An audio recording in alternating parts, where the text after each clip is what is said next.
네, 추석 명절 연휴 첫날 새벽 기도의 자리 현장과 온라인에서 함께 하시는 모든 성도님들 주님의 이름으로 환영하고 축복합니다. 오고 가는 길 안전하게 다녀오시고 또 가족들과 함께 좋은 시간, 복된 시간 되시기를 주님의 이름으로 축복합니다. 오늘 본문의 말씀은 어떻게 보면 하나됨을 어떻게 우리가 지킬 것인가, 그리고 하나됨을 방해하는 요소가 무엇인가에 대해서 잘 말씀하고 있습니다.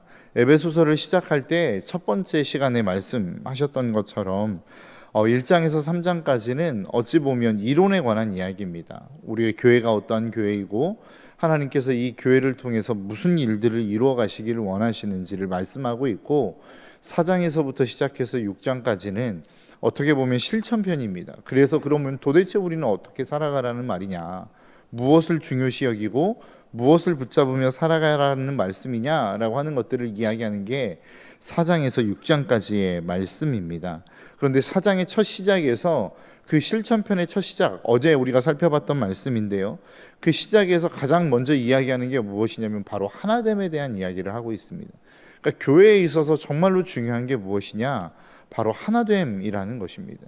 그러니까 교회를 교회되게 만들고 그 교회가 정말로 능력 있는 교회가 되기 위해서 필요한 것은 하나 되어짐을 향하여 나아가는 것이다. 그래서 어제 말씀 가운데 우리의 모습이 깨어지고 내가 억울한 일을 당한다 할지라도 교회를 지키는 것, 이게 성도들의 본분이다 라고 하는 말씀을 하셨습니다. 오늘 본문, 그래서 12절, 11절과 12절에서는 이렇게 이야기하죠. 어떤 사람은 사도로, 어떤 사람은 선지자로, 어떤 사람은 복음 전하는 자로, 어떤 사람은 목사와 교사로 삼으셨으니 이는 성도를 온전하게 하며 봉사의 일을 하게 하며 그리스도의 몸을 세우려 하심이라. 무슨 이야기입니까? 하나님이 너희들에게 각자 주신 은사가 있다라는 겁니다.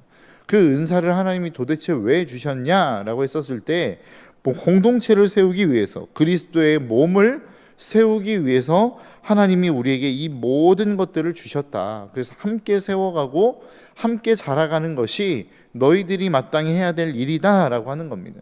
그러니까 어떻게 보면 우리 교회 공동체를 하나로 세워가기 위해서 우리 각자 한 사람 한 사람들이 할 수 있는 게 무엇이라는 거예요? 하나님이 주신 은사, 하나님이 주신 재능과 달란트를 가지고 내 맡겨진 자리에서 내 일을 충실하게 감당하는 것이다 라고 이야기하는 것입니다.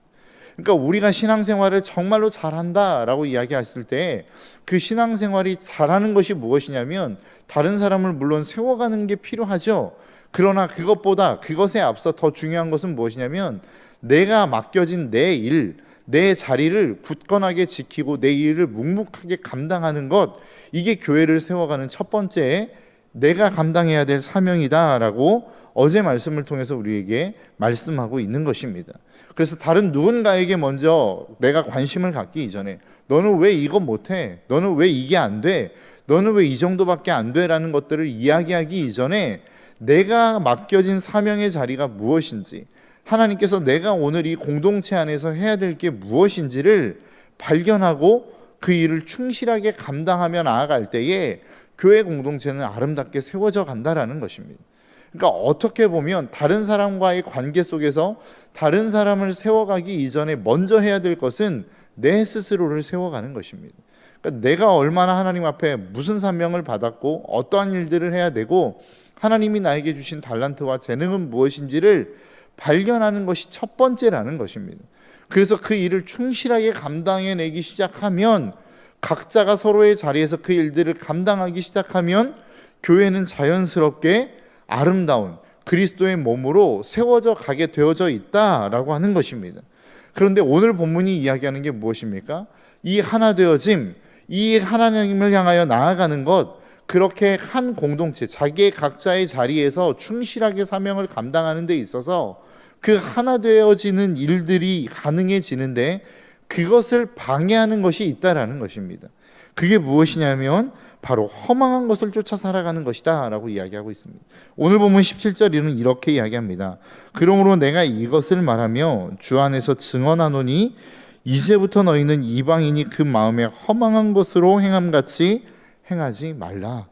그러니까 하나님의 앞에서 무엇을 이야기했다고요? 하나 되어짐을 이야기했습니다. 성령이 너희들을 하나 되게 하셨다. 너희들이 각자 맡은 자리에서 너희들의 역할을 충실하게 감당해내면 너희들은 하나 될 수 있어 라고 이야기하면서 그 다음에 이야기하는 게 무엇입니까? 그렇기 때문에 너희는 허망한 것을 쫓아 살아가지 말아라. 허망한 것을 행하는 삶을 행하지 말아라 라고 말씀하고 있다라는 것입니다.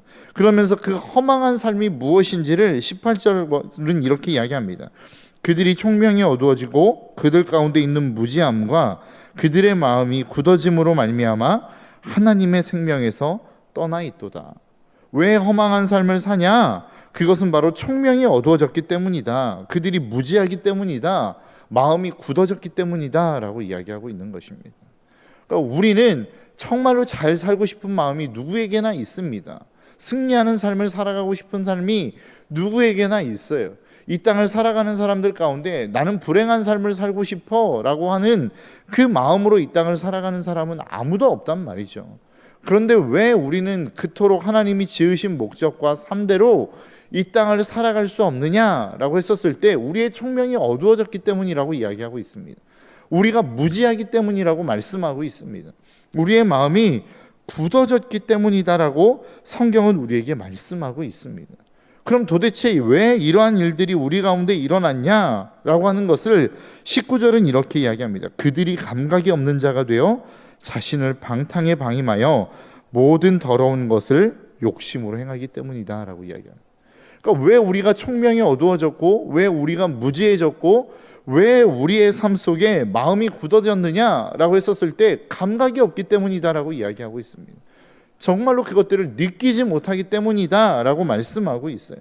이것을 더 쉽게 이야기하면 성경적인 언어로 표현해서 이야기하자면 우리 안에 성령의 역사가 없기 때문이다라고 이야기하고 있는 것입니다.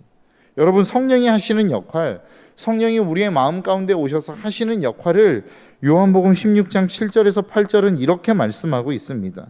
그러나 내가 너희에게 실상을 말하노니 내가 떠나가는 것이 너희에게 유익이라.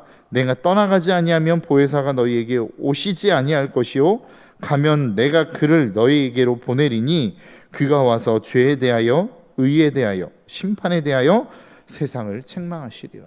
그러니까 성령이 우리 가운데 오시면 하는 역할이 뭐라는 거예요? 죄에 대해서, 의에 대해서, 심판에 대해서 세상을 책망할 것이다라고 이야기하고 있습니다. 그럼 도대체 죄에 대해서 하나님이 세상을 심판한다는 것은 무엇이냐? 그 다음 9절에서는 뭐라고 이야기하냐면 죄는 예수 그리스도를 너희가 믿지 않았다는 것을 이야기하고 있습니다. 그러니까 우리의 인생에 있어서 진짜 큰 죄가 무엇이냐라고 했을 때 물론 사람을 죽이거나 도둑질하거나 거짓말하거나 음란을 행하거나 이 모든 것들도 죄이죠. 그런데 이 죄의 근본은 도대체 무엇이냐라고 했었을 때 예수 그리스도를 믿지 않는 것이다 라고 이야기하고 있는 것입니다. 어제 말씀 가운데 앞에서도 여러분들에게 말씀했던 것처럼 우리가 억울해도 교회를 깨지 말아야 된다라고 말씀하셨어요.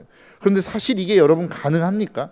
내가 억울한데 이 억울함을 호소하지 않고 넘어가는 일들이 가능한가요? 사실 우리의 능력으로는 불가능합니다. 그런데 이것을 가능하게 만드는 게 무엇이라는 것입니까? 믿음이라는 거예요. 그래, 하나님이 저들을 심판하시겠지. 내가 이토록 힘들고 어렵고 억울한 일을 당했다 할지라도 하나님은 아시니까 하나님이 보상하시겠지라고 하는 이 믿음이 이 억울함을 견뎌내게 하고 참아내게 만든다라는 것입니다. 그러니까 성령이 오시면 이 일들을 가능하게 만드신다는 거예요. 내가 심판할 거야. 내가 너에게 보상해 줄게. 내가 너에게 갚아줄게 라고 하는 이 믿음이 생길 때에 비로소 우리는 내 억울함을 누르고 이 교회를 지키는 일들을 가능하게 만든다라는 것입니다. 의에 대하여람은 예수께서 하나님께로 가기 때문이라는 것이죠. 보지 못하기 때문이라는 것입니다. 이것을 다른 말로 표현하면 무엇입니까? 의는 예수 그리스도예요. 그래서 그 예수 그리스도가 이 땅 가운데 오셔서 제자들과 함께 살아갈 때에 그 예수 그리스도를 통해서 의를 받단 말이죠. 그런데 예수님이 하나님 앞으로 올라감으로 말미암아 이제 우리는 의가 무엇인지를 볼 수 없게 되어졌다라는 겁니다.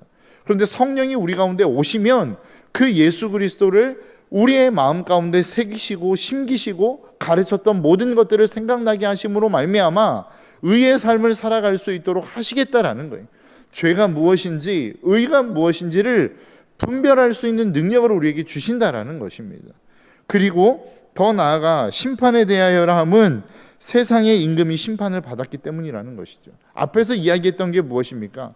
너희들이 지금까지 살아왔던 삶의 모습이 뭐라는 거예요? 허망함을 쫓아 살아가는 것, 무감각함 속에서, 무지함 속에서 허망한 삶을 살아갔던 것이 지금까지의 너희의 삶이었다라는 것입니다.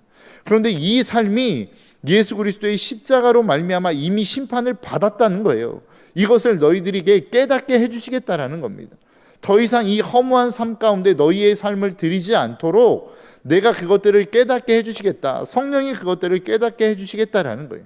그러니까 지금 앞에서 이야기한 게 무엇입니까? 하나 되어짐을 깨트리는 것, 그것이 무지함이고 무감각함이고 하나님을 향하여 잘못되어진 굳은 마음, 그리고 총명이 어두워진 상태인데, 성령이 오시면 죄에 대해서, 의에 대해서, 심판에 대해서 깨닫게 하심으로 말미암아 더 이상 무감각한 삶을 살지 않게 하겠다라는 겁니다.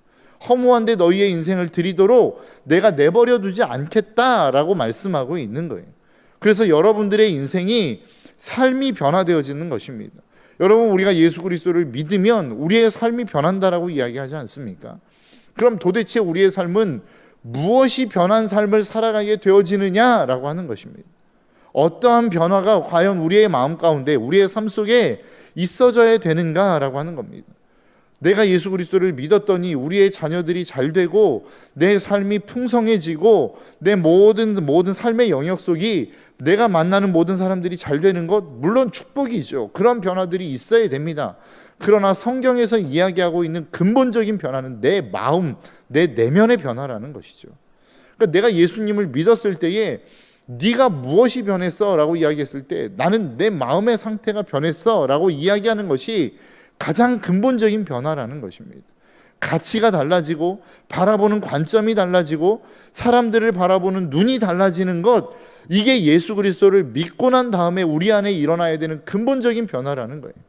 과거에는 물질이 좋았고, 과거에는 풍요가 좋았고, 과거에는 내 삶이 좋아져야만 내가 축복을 받았다라고 생각했는데, 예수 그리스도를 믿고 그분이 나와 동행하는 것들을 경험하고 나니 내가 어떤 상황 가운데 처한다 할지라도 주님이 나와 함께 하시면 나는 절대적인 평안을 누릴 수 있어. 하나님이 나와 함께 하시는 그 자체가 내 인생에는 축복이야 라고 이야기할 수 있는 이 내면의 변화가 있을 수 있어야 된다라는 거예요. 그래서 말씀 사경의 가운데서도 어떤 말씀을 하셨습니까? 우리의 마음, 우리의 능력이라고 하는 것은 뭐예요? 과거에는 외적인 것을 통해서 내 내면이 영향을 받는 것이 세상의 사람들의 삶이라고 한다면, 믿음의 사람은 뭐라는 거예요? 내 내면에서부터 능력과 에너지가 흘러나오는 것입니다. 그래서 그 내적인 능력과 에너지가 밖에 어떠한 세상의 것들, 상황을 통제하고 다스리는 것이 믿음의 삶의 사람들이 살아가는 삶의 모습이다라고 하는 것들을 이야기하지 않았습니까? 우리의 삶이 그러해야 된다라는 거예요. 하나님은 우리를 환경과 상황과 조건에 통제받고 지배받는 사람으로 우리를 창조하신 게 아니에요. 그래서 창세기 1장 26절에서도 뭐라고 이야기하십니까? 하나님이 이 모든 우주 만물을 창조하시고 난 다음에 너는 생육하고 번성하라, 땅에 충만하라, 정복하고 다스려라 라고 이야기하고 있지 않습니까? 그러니까 하나님이 우리를 만드신 원래의 모습은 무엇이냐? 상황이 이래서 우리는 할 수 없어요. 환경이 이래서 우리는 어쩔 수 없어요. 조건이 이렇기 때문에 우리는 이렇게밖에 안 돼요 라고 하는 존재로 하나님이 우리를 만드신 게 아니라, 그 상황과 조건을 뛰어넘어 하나님의 뜻이라고 한다면 무엇이든 이루어갈 수 있는 존재로 하나님은 저와 여러분들을 만드셨다는 거예요. 오늘 본문에서 이야기하는 표현으로 따지자면 허망한 데 굴복하는 인생으로 우리를 만드신 것이 아니라, 그 허망함 속에서도, 그 생명 없는 속에서도 내 내면 안에 흘러나오는 성령의 역사로 말미암아 생명을 만들어낼 수 있는 존재로 저와 여러분들을 부르셨다라는 것입니다. 그리고 그 부르심으로 말미암아 이 교회 공동체를 온전하게 하나로 묶어낼 수 있는 존재로 저와 여러분들을 부르셨단 말이죠. 그런데 왜 이것이 다 깨어져 버렸느냐라고 했었을 때, 오늘 본문은 너희들이 허망한 것을 쫓아 살아가기 때문이다라고 이야기하고 있는 거예요. 다른 말로 이야기하면 요한복음 16장의 표현으로 따지자면 너희들이 성령의 역사 가운데 거하지 못하기 때문이다라고 말씀하고 있는 것입니다. 그래서 오늘 본문은 뭐라고 이야기하고 있습니까? 22절부터 24절까지의 말씀에 너희는 유혹의 욕심을 따라 썩어져가는 구습을 따르는 옛 사람을 벗어버리고 오직 너희의 심령이 새롭게 되어 하나님을 따라 의와 진리와 거룩함으로 지으심을 받은 새 사람을 입으라. 그러니까 하나님이 우리에게 요구하시는 게 무엇입니까? 세상이 이야기하는 대로 살아가지 말라는 것입니다. 야, 이 정도는 있어야지 행복하지. 야, 이 정도는 가지고 있어야 너희들이 그래도 승리하고 성공했다라고 이야기할 수 있어. 야, 예수 믿는 사람이라고 한다면 이 정도의 축복은 있어야 되는 거 아니야? 이 정도의 환경은 만들어서 살아가야 되는 거 아니야? 성경은 우리에게 한 번도 그렇게 이야기하지 않았어요. 성경이 우리에게 이야기하는 것은 무엇입니까? 주님과의 동행입니다. 주님과의 동행이면 우리가 어떤 삶에 처해 있든지 우리의 삶은 자족하는 삶을 살 수 있다는 거예요. 그래서 찬송가 가사 가운데도 그런 가사 있지 않습니까? 내가 거하는 그 모든 곳, 초막이나 궁궐이나 내 주 예수 모신 곳이 그 어디나 하늘나라. 여러분, 하나님의 나라가 어디에 있습니까? 저 하늘나라, 저 높은 천국, 내가 죽어서야 가는 곳, 그곳이 하늘나라입니까? 맞습니다. 물론 그곳이 하늘나라입니다. 그런데 성경이 우리에게 말씀하고 있는 것은 하늘나라는 너희들의 마음에 있다는 거예요. 이미 너희들에게 주어졌다라는 것입니다. 너희들이 지금 이 시간 누릴 수 있고 가질 수 있고 그것을 너희의 마음속에서 마음껏 행복하게 가져 누릴 수 있는 것이 하나님의 나라라고 이야기하고 있어요. 그런데 우리가 오해하는 것은 무엇입니까? 하나님의 나라는 죽어서 갈 수 있는 곳, 아직 알 수 없는 그곳이라고 이야기하죠. 그런데 성경은 분명하게 우리에게 말씀하고 있습니다. 회개하라, 천국이 가까이 왔다. 천국이 이미 우리 가운데 있다라는 것입니다. 천국이 여기에 있다 저기 있다라고도 이야기하지 말라는 거예요. 이미 너희 안에 있다라는 것입니다. 그 천국이 무엇입니까? 바로 예수 그리스도입니다. 그러니까 내 안에 예수 그리스도가 있으면 우리는 그 예수 그리스도로 말미암아 얼마든지 만족할 수 있는 삶을 살 수 있다는 거예요. 주일날도 말씀하시지 않았습니까? 우리 안에는 하나님만이 채울 수 있는 공간이 있다고요. 그 어떤 것, 세상의 모든 것을 다 내 안에 쏟아 부어도 채울 수 없는, 하나님만으로 채울 수 있는 공간이 우리 가운데 있다라는 것입니다. 그런데 자꾸만 우리는 이 하나님을 제껴두고 자꾸 다른 곳에서 우리의 만족을 찾으려고 하는 거예요. 그것을 예레미야 2장에서는 뭐라고 이야기합니까? 너희들이 두 가지 악을 행하였다. 첫 번째는 생수의 근원이 된 나를 버렸고, 두 번째는 가두지 못할 터진 웅덩이를 너희들이 스스로 파고 있는 것이다 라고 이야기하고 있어요. 여러분, 우리의 마음 가운데 내가 예수 그리스도를 믿고 있음에도 불구하고 만족이 없는 이유, 내가 아무리 예수 그리스도를 찾고 있고 열심히 봉사하고 있고 최선을 다하는 신앙생활에 대한 열심을 가지고 있는 것 같은데 만족이 없고 감사가 없고 행복이 없다고 한다면 지금 우리는 예수 그리스도로 충만하지 못한 삶을 살아가고 있을 가능성이 높습니다. 그 이유는 무엇입니까? 오늘 본문은 허망한 것을 행함으로 말미암아 살아가고 있기 때문이다라고 이야기하고 있어요. 여러분, 그리스도인들에게 있어서 가장 중요한 게 무엇입니까? 예수 그리스도입니다. 그리스도인에게 있어서 예수 그리스도를 놓치면 다 놓치는 거예요. 이 세상의 모든 것들에 대한 모든 것들을 얻어서 이게 하나님의 축복입니다 라고 이야기한다 할지라도 내 삶 가운데 예수 그리스도를 놓치면 이미 신앙생활의 모든 것을 다 놓친 거예요. 여러분들의 삶 가운데 예수 그리스도가 있으십니까? 오늘 이 아침 여러분들이 진짜 찾고자 하는 그분이 예수 그리스도이십니까? 아니면 오늘 이 아침도 허망한 무엇인가를 찾고 하나님 앞에 그것을 구하기 위해서 이 자리에 나오셨습니까? 이 아침 온전히 예수 그리스도를 붙드는 저와 여러분들의 삶이 될 수 있기를 주님의 이름으로 축복합니다. 내 안에 잃어버린 것, 그것이 있다면, 그리스도인들이 잃어버려서 되찾아야 될 것이 있다면 그것은 단 하나 예수 그리스도입니다. 내 안에 계신 예수 그리스도, 그분의 첫사랑, 그분과 함께 교제하며 동행하고 있는 그 삶, 이것을 되찾아야지 우리의 신앙생활이 진짜 신앙생활이 될 수 있는 거예요. 그 예수 그리스도를 제외한 모든 것, 다른 모든 것이 여러분들의 인생 가운데 부어졌다 한들 여러분들의 삶이 행복하시겠습니까? 성경은 그 삶은 결코 행복할 수 없다라고 우리에게 말씀하고 있는 것입니다. 우리 공동체 안에 하나 되어짐을 지킬 수 있는 유일한 방법은 하나님이 우리에게 주신 삶의 목적과 이유와 그 방향을 향하여 나아가는 것입니다. 그것은 예수 그리스도 안에만 있습니다. 예수 그리스도를 찾고 그 예수 그리스도 안으로 들어가면 우리는 그냥 자동적으로 하나 되어질 수 있어요. 우리가 하나 되어지지 못했다라는 것은 그 누군가는 지금 허망한 것을 쫓아 살아가고 있다는 것을 이야기하고 있는 것입니다. 그게 내가 되어질 수도 있고 아니면 내가 아닌 다른 사람이 되어질 수도 있는데, 그 허망한 삶을 살아가는 것이 만일 나라고 한다면 그것을 깨닫는 은혜가 우리 가운데 있기를 주님의 이름으로 축복합니다. 그런데 그것이 내가 아닌 다른 사람이라고 한다면 그 사람을 품어주고 그리고 그 사람을 위해서 기도해주고 함께 말씀으로 권면해 갈 수 있는, 그래서 우리 공동체를 정말 하나님이 주신 그 하나 되어짐을 힘써 지키며 나아갈 수 있는 우리 신덕교회 공동체 될 수 있기를 주님의 이름으로 축복합니다. 기도하겠습니다.